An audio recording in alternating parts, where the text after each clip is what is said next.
Hello, my name is Marcelo, and you're watching RPTV News.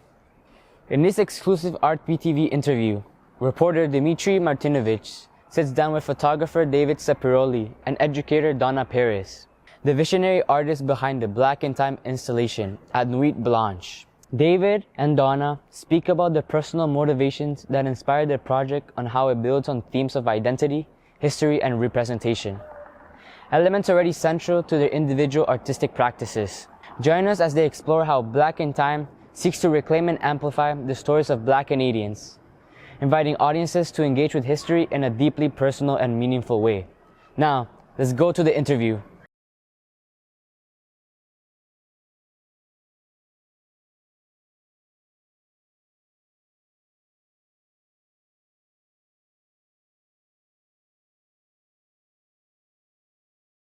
Hello, David and Donna. My name is Dmitry Martinovich, and I'm with RPTV.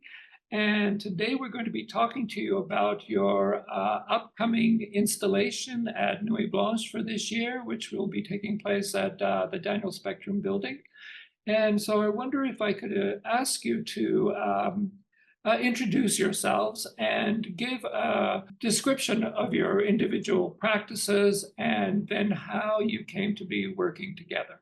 Well, I can start. I'm Nova Scotia born Canadian, 7th generation. I've always been curious about people, where my people came from, how they came to be here, and what the experiences were like. And after I retired from being a elementary school teacher, I decided to try explore that, find out, go start looking for the stories from other people who were Black, who either grew up in Canada or came here as a young person, and find out what their stories were all about. And I started first, I did a short series, a web series with 2 other women. We called ourselves the In the Black Canada Collective, and we collected stories of people in Toronto. From there, we did a installation at the Art Gallery of Windsor, and I think it's now called Windsor Essex. And we did we collected stories of people, of the many ways they came to be in Windsor, how people came from different places around the world and then settled in Windsor. And then from there, decided to go out on my own and to start crossing the country to gather more stories. I wanted to go from one end of Canada to the other and collect those stories. And David's a great fit because we are partners, but he's a photographer, and getting him to be able to, or having him to take the photos of people and then combine them with the interviews I were doing, it was a great fit. Great, thank you. And David? Yes, yeah, I'm David Zapparoli Ofori, and I guess my practice goes back to the mid 1980s, and it's very much based on the documentary photography style. People would more commonly call it street photography. I guess I really got my grounding in photography when I did a 10-year project on a documentary photography project in Regent Park. And that was about documenting a community in which I lived for some time, and I even worked there at an agency in Regent. And I think that kind of gave me a lot of my approach to the way I just look at the world. And I tend to gravitate more towards subject matter that maybe doesn't get that much coverage in the popular media. And I tend to look at stories that are maybe a bit marginalized. Anyways, it was like a 10-year project, and eventually came out with a book called Regent Park, The Public Experiment in Housing. And if you'd be lucky to find a copy, though, because there were not many that were out in circulation. So yeah, you'd be lucky to find a copy. But I've done documentary photography on and off, mostly on for the last 40 years. And I also did some work around identity. In the 90s, I also worked on something that had to do with, I suppose, for lack of a better term, kind of the nature versus nurture argument, where I used my own personal history to chart the the various effects on my life. And so I looked at, my genetic history, which is pretty much my father is Ghanaian and my mother's German. And I kind of looked at that interesting mix of backgrounds, and I studied that along with my upbringing here in Canada. I was born in Toronto and I was raised here. So I kind of played off of those, and I did some interesting work around portraiture, self-portraits, and that sort of things. And I also did some portraits of some young kids that were kind of placeholders for me in a way, in the way I approached the work. Eventually, yeah, I met Donna at around 2010. I guess we met and we became partners, not necessarily in work, but just in life. And she had the initiative. Well, and she started her podcast, which had to do with being Black in Canada. And I think it was, like she said, it was a natural fit for us because we first went out in 2019, and I had just purchased a new Hasselblad camera, which was a big deal for me. And I thought, well, let's go out and I can do some portraits while you interview the folks. And that's really how it all started. When we went out east in 2019, she started by talking to this woman called Mary McCarthy Brandt, and she was really the first person I photographed. And from there, it just kept going, just snowballed. And we went eventually to Prince Edward Island and Nova Scotia, and then a few years after that, we headed out west in 2022 after the pandemic kind of subsided. We headed out there. But that's essentially the trajectory of how we got to where we are. Very good. Okay, so let's get on with the questions. Thank you both. Okay, so the first question is, how did you select the personal and ancestral stories featured in your installation, and what role did these narratives play in shaping the visual and auditory experience for the audience? Well, I could start. We've got over 50 to 70 odd interviews that we've done across the country. So it was really difficult to choose the ones for this particular project.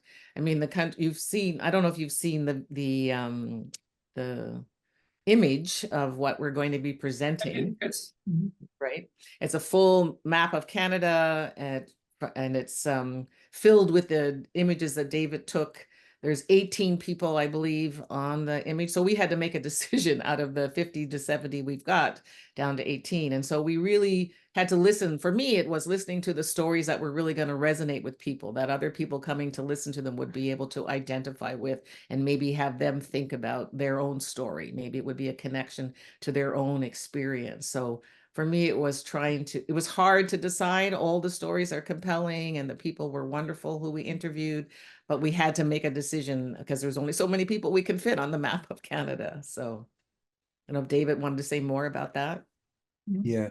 Well, yeah, it was pretty much, it started out with a few folks that we had connections with, and it gradually grew through the word of mouth. And that's really, it was a very organic kind of development of the project. It was word of mouth, and we got a lead from one person, and this person says, well, my cousin knows this person, and that's basically how it worked. And sometimes we had to grab the photograph before we had a chance to interview the person, just because there might be a potential that they would be participants in the project. So we found ourselves in a situation. I think Montreal was a good example where we were at the Union United Church in Montreal, very famous Black church there, and there was all these churchgoers there that had a lot of history in the area, in that part of Montreal, and they happened to be at church that day. But we had only kind of scheduled a photo session with maybe one or two of them, but we ended up photographing maybe 5 or 6 people because we thought, oh, well, there's going to be potential that we're going to use it at some point. So I grabbed their photographs, and well, when I say grab, I still try to do my best to set it up in a way that kind of reflected the person and reflected the environment. So that's the way it worked. It was really very organic, and we we just kind of go with the flow, and we, of course, we put our own mark on the project as best we can as well. But yeah, that's pretty much the approach. Okay. On to the next question. Your work invites audiences to engage with oral histories through modern technology like QR codes. How do you see this blending of tradition and technology enhancing the connection between the past and the present? Well, I think it's, people get to actually, it's one thing to read a book about someone's life or to see an article about it, but to actually hear the voice of the person as they're speaking about their great grandmother or their grandfather or their aunt or whatever. There's something, for me, it's always been that I love the oral tradition of stories, and to be able to actually see the person's image and then to hear that voice. I think it just really helps people to connect. I know that's how I connect with people, is talking with them. And one of the things about our project is that we're giving out a handout people can take the QR code home so they can listen to the project while they come see us at Daniel Spectrum, but they'll also be able to take their time, re-listen, and listen to all of them. There's like 18 different recordings, so you don't have time to listen to all of them the evening of, but they'll be able to take it home. And for me, I find it really great. Often I will listen to something over and over again. It will help me to remember something more that connects me to that story. David? Yeah. Well, I mean, to address the QR code part of it, it's not so much new technology anymore. I think QR codes have been around. Maybe to Donna and I, it was kind of new because it's the first time we've really used it connected to our work. But I think it's a really good fit for what we're doing, because it, like Donna says, it gives people the opportunity to listen to it in the comfort of whatever surroundings they choose. Mhm. Yes, well, and also I guess the people may well ask also why the choice of black and white photography. I chose black and white, or maybe I'm not sure if black and white chose me, because I just picked up that black and white film when we went out the first time, and that's what I used, was the black and white film, because that's what I feel comfortable using, and I can develop it myself, and I can print it and all of that stuff. So I suppose in that aspect it kind of chose me, but also I can connect it to the early photography and some of the early photographs of Black folks uh, that were taken in the late 19th century. Well, maybe let's say mid to late 19th century. And you'll notice that there's very few photographs of them where you see people smiling. And that was partly a technical thing, because back then they had to use long exposures because the film was not as sensitive as the films now. So people were encouraged not to smile, so they wouldn't, so if they smiled and they stopped smiling, there'd be a blurry face. Well, with today's technology, obviously that's not an issue, and people have more freedom to use the expression that they choose. So you'll see that on this installation, some people are smiling quite noticeably and other people are not. And that's pretty much their choice. And I think for me, that reflects how Black folks in particular have become liberated since those times when Black folks, had just, some of them had just come through emancipation and were struggling even with civil rights and that sort of thing. And perhaps there was less reason to be content with your station and the struggles that you were going through. I think the variety of expressions that you see on these folks in this installation reflects more that the fact that we've come a long way as a people, and now we can express ourselves how we choose. And I think that is for me an interesting contrast with the photographs that were taken 120 or so years ago. So what challenges or revelations did you encounter while researching and documenting these historic Black communities across Canada? And how did those insights influence the artistic direction of your portraits? Okay, well, the revelations, yeah, that part is pretty straightforward, because I can say maybe the biggest revelation for me was when we traveled out west in 2022 and we encountered all these several Black communities that had been there for a good 120 years. And I had not read anything about them in any history book anywhere. Mm. I had, I knew that there were some Black folks out west, but I thought, you know, years ago, I had just thought that they were people from the West Indies or parts of continental Africa that had, located there like in the last few decades. But in fact, we found out about this migration that took place starting in 1907 from Oklahoma.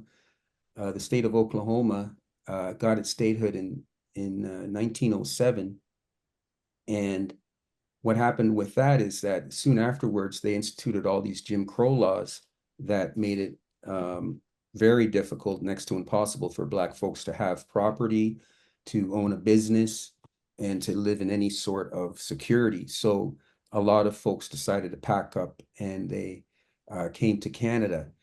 The reason they came to Canada, it coincided with the Canadian government wanting to populate the West.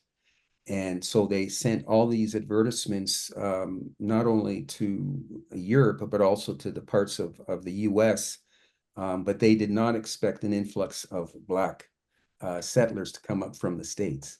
So, and that's exactly what happened. There was about 1,200 or so families that came up and through, they just came up from Oklahoma and some of the neighboring places like Kansas, and they just headed north, across the border, and bought some land in the West, and they set up these homesteads, which is no small feat. I mean, I'm talking about it in a few sentences, but just try to picture in your head how difficult it is to take a wagon train. So we're not talking about modern transportation, just to take that wagon train, take it in, and then experience a Canadian winter for the first time with just the bare minimum of supplies. So that happened, thousands of times over. And these communities were there and their descendants were there, and we got to speak to them. And it was just, for me, it was history coming alive. And I did my best to show some of that history. So I would try to photograph people in those environments. And it was challenging because you're using one photograph to kind of encapsulate some history. But the thing is, it's more about the person, the individual. So rather than try to recreate or somehow capture that history, it was more important to me to capture what I felt was the personality of the person. So I would use the environment, whatever surroundings they were in, and try to reveal that surrounding as being connected to the individual. Mhm. So that was pretty much my approach. Sorry, and I think one of the big things was, I think, time and opportunity. When we left in 2022, we really didn't have a list of people that we were going to interview. It was kind of, we're going to meet somebody and maybe they'll introduce us to somebody else. And we found that time upon time, that we had to learn to be open and available and ready to move at any moment. I remember we found out we were in Manitoba, and we found out that there was something happening in Indian Head, Saskatchewan. And we had to get up at 5 o'clock in the morning and drive 5 hours to get to this event that was happening. And so that kept happening over and over again. We hear about something, we knew that an event was going on, and we just had to go. And also, anything I have about being shy or uncomfortable about walking up to people who do not know me, and I had to let that go. And over time, I've really become quite comfortable, and I think I figured out how to make myself comfortable, but also how to make the people I was interviewing comfortable. I really try to set it up so it ends up sounding more like it's just a conversation between two people. Forget about what this project is or where it's going to end up going, but just two people sitting down sharing stories. And I often try to input some of my own story as, as I'm going along and interviewing people. So that they might talk about something, maybe the number 2 construction battalion. And I will say, oh, my grandfather was part of the number 2 construction battalion. And so the dialogue would continue. So I think the biggest thing was time, opportunity, and just being able to be available and open to whatever might be coming along. It was a good learning for both of us. We learned a lot of history. We traveled a lot. We met a lot of amazing people. And the other thing was just how open people are to tell their story. People really want to tell these stories. They've been hearing about it, learning about it. Lots more people are investigating where their families came from, and they want to tell these stories. And I think it's important. And so it's been a great experience for us. Could you share more about the process of capturing the emotions and journeys of these individuals through your portraits, and how you ensure these stories are told with authenticity and respect? Okay, yeah, I can start on that one. I think there's something important that we haven't really touched on yet, and that's the fact that Donna has a really large family, and literally you can drive across this country and you probably won't be more than 100 kilometers away from another one of her relatives, because that's partly how we managed to finance this, is that we were able to stay at accommodations of relatives of hers, and that helped a great deal. But I think it's attests a lot to her skill as an interviewer. She really has the skill at making people feel comfortable, and I think that's the key. If you don't have that, there's no way this thing could have happened. She has this ability to make people feel comfortable, and I don't think everybody has that kind of skill. But that's really the starting point, and I think it's also comes from a place of empathy. I think we both are fairly empathetic people, and we don't have much difficulty in putting ourselves in the position of the people that we're interviewing, and we understand, a lot of the obstacles that they have faced and had to overcome. But okay. Yeah, I think. Sorry, I was going to say that I think that was it. Like when David mentioned Mary McCarthy Brandt, I've not ever met Mary. Someone had introduced us to her, and so I introduced myself by telling my story about where my people came from and setting the tone of, this is my history, this is what my people have been through. And that really kind of relaxes people, because then they say, oh, okay, you can understand what I'm talking about. You have an understanding of where my people have been and what they've gone through. And so I think that's what helped us get to the real. People really felt, because I shared quite vulnerably about my history, they were able and open to sharing their stories as well. Well, yes. So how did I end up here? As my mom tells it, one of her cousins had already come to Montreal and had gotten set up here and had sent her a ticket to come to Montreal and check it out and see if she can have better opportunities, because in the 60s, it wasn't the most lucrative or advantageous context for, I guess, the residents of the Caribbean. My mom, at plucky 20-something-year-old, took up the invitation and said, you know what, I'm going to come by and check it out. And she never left. Somewhere along the way, at I think a community social, she met my dad, Ansel. Ironically enough, you have two Trinidadians who didn't know each other back in the Caribbean, but then they meet each other in Montreal and end up, falling in love and having me.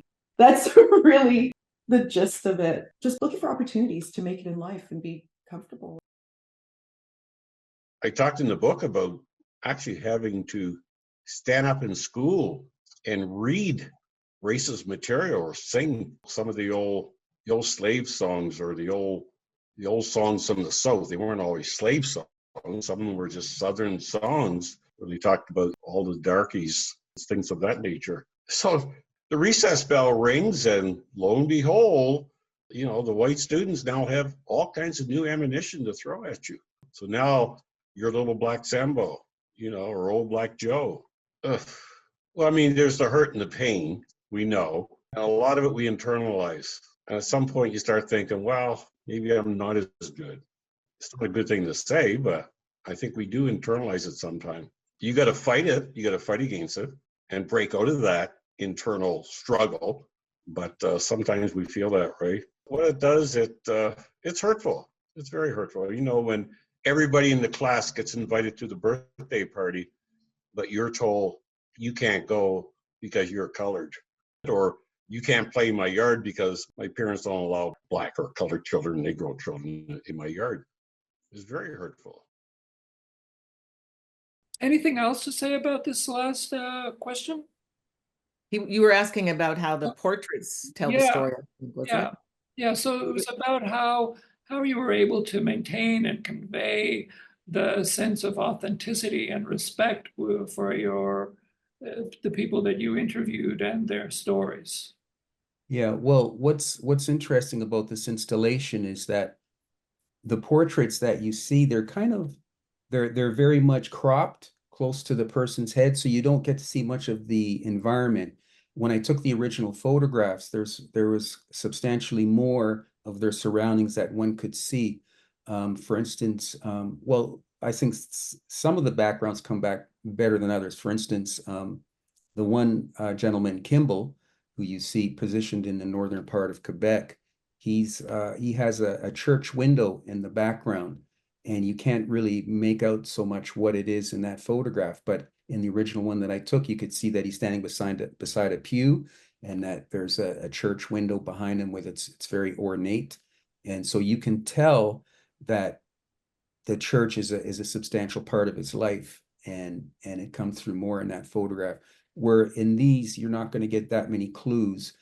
In the photograph of Cheryl, who is from Alberta, Calgary, Alberta, you can see a saddle in the background. You can see a saddle. So that's very much alluding to the fact that she's a playwright, and that was taken on the set of her play, which is called Reimagining John Ware, who was a black cowboy from the early 1900s and late 19th century.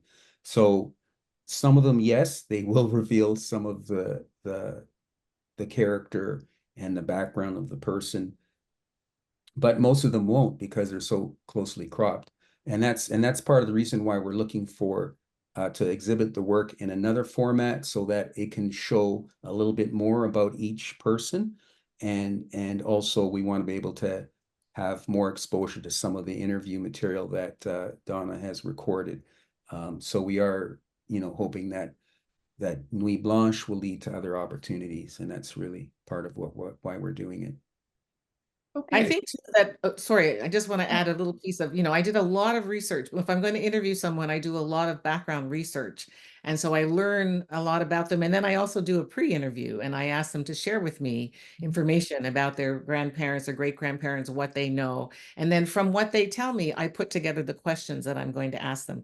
And the other thing I do is I also send them the questions ahead of time, because everyone knows what they know. But when someone asks you a question out of the blue like that, you could forget something, you get a little nervous. And so people have time to really think about it. And many people have said to me, I'm going to call my cousin to check the facts. I'm going to call my mom and make sure that this is correct. And so I want to make sure that people, this is history, but it's my version of history, or, Cheryl Fogel's version of history, or Kemba Mitchell's version. It's what they were told, what they learned, what they heard, what they experienced. And so it's as true as it can be to what their memory is around what they learned about their history. Yeah, if I may just add something here, it's interesting the stories that you covered, and how that reflects on our sense of history. We tend to think that history has, in the books, it's been finished. There's no Yes. more history to Right. unravel. And yet, when you do this kind of work, this kind of research, and you find out that there are so many histories that have not been covered or talked about. Yeah, so that must have been great for you. Mhm. Really great. Yes. Yeah. Yes. Okay, let's go on to the last question then. What impact do you hope this installation will have on how Black history is understood and appreciated in Canada, particularly in communities unfamiliar with these stories? Yeah. Okay. Do you want me to? I'll take a shot at that one. Yeah, for me, I think Donna made reference to, knowing about, about the construction, the second battalion, construction battalion in Nova Scotia, and how, if they talked about it in the history books the way they should have, it would have made a big difference to her. Well, I feel that is the same for me. Had I known that, Black folks had made a real contribution to the Canadian fabric, to Canadian history, it would have made a difference to me. For instance, I learned about the loyalists that came up after the American Revolution and settled in Canada, many of them. But had I known that a significant number were Black, that would have been, that would have made a difference to me coming up. And but I think the vast majority, I would think 98% of Canadians don't know that. And so we really do need to have a kind of an overhaul of the learning that takes place in the schools up here around the Black participation in Canadian history. And a more personal thing, I remember back in the 80s, there was this comedy skit where I'm not going to get into the details about who played what in this skit, but they spoke of the Great White North, and I thought, okay, well, I kind of know what they're talking about. They must be referring to the fact that in the wintertime, Canada is covered by snow. Just about all of Canada is covered in snow. So, okay, I get that. But at the same time, it kind of landed oddly with me because I felt, well, it kind of doesn't sound right to me, because it almost sounds like, they're making a social reference to, and they're trying to tell us that, there's just Europeans up here, which no, that's not the case. Obviously, you're ignoring a lot of people when you say that. So for us to use the map of Canada and to position Black folks in Canada from the west to the east coast, and we would have placed some in the north had we had a little more time. We would have been able to position some folks even into north of the Arctic Circle. That was a very deliberate thing, because we want people to understand that we've been here for a long time, and that we're not like social anomalies. It's not like, when you go to Saskatchewan, you see a Black person, you shouldn't think, oh, wow, what are they doing here? Where did they come from? We should be able to accept it and say, well, yeah, we've been here, and Black folks have been here for hundreds of years. Let's make it part of our normal understanding kind of thing. So yeah, this project strikes a chord with me, and I hope it strikes a chord with people that see it and say, well, wow, there's so much here that I didn't know, and it makes me hungry for more. I want to know more. So that's really at the bottom of it. Yes, and I was saying, we really want people to know that there's more to history than what they read in the history books. That these are real. I mean, the people at the time that our interviewees have talked about, they at the time didn't know they were making history. They were just living their lives, trying to make a living, trying to make things better. As I said, my great-grandfather, trying to plan for the future. So they didn't know they were making history, but they were. And it's a living history. It's alive, and it continues. And we really want people to understand that don't just read because, it's who wrote those history books. Whose point of view is inside those history books. Exactly. And so we want to make sure that all points of view are told, that all the stories are told. So that children, especially, as an educator, I'm a retired educator, the struggles I had when I was teaching grade 6, I wanted to do a Black History Month project. And, everybody knows Martin Luther King and Rosa Parks. We know those names, but to try and find names of Black Canadians to celebrate, it was a real learning experience. It was a big part of the experience that children would come back to me and say, I can't find anything about Rufus Abbott. I can't find out anything about this person, that person.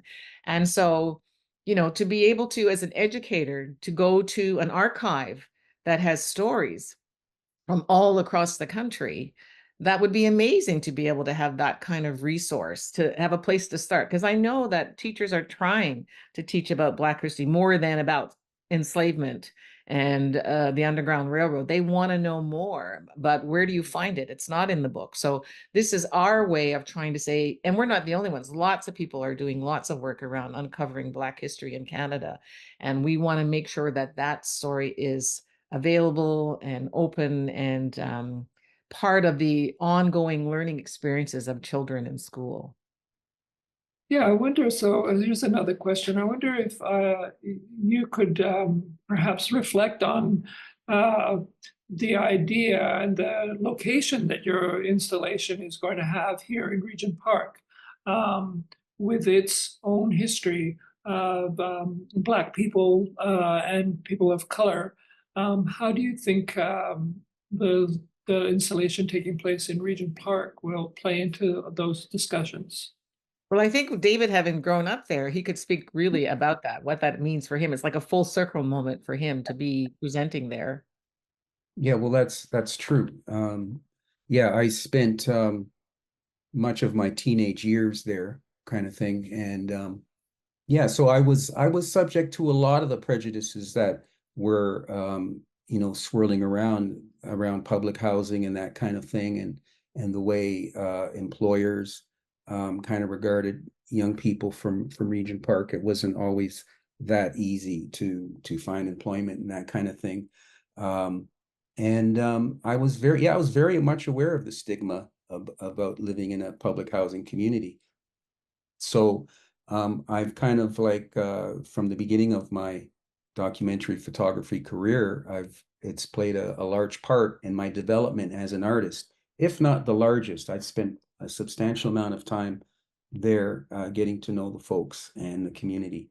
And I thought for me, it's a natural fit to take the project there and to make some of the Black youth in particular more aware of the fact that there's a history of Black folks all across this country, and yeah, we deserve the recognition and respect of any group that is in this country. So yeah, it's gratifying to be able to come to a place like Daniel Spectrum, which is like coming home and finding a space that is so suitable for our display as well. It's not just the fact that it's Daniel Spectrum, it's the fact that that space there in the atrium of Daniel Spectrum is perfect for our installation. It just fits perfectly into that space.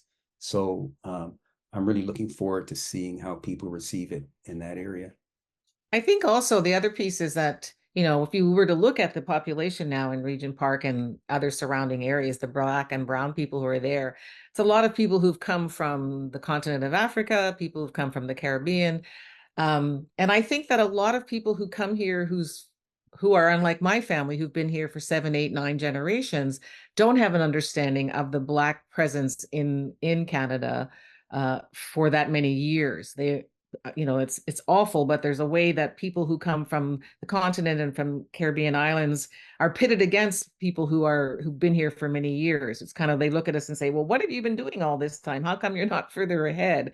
And I think with our project and other projects like ours, they tell the story.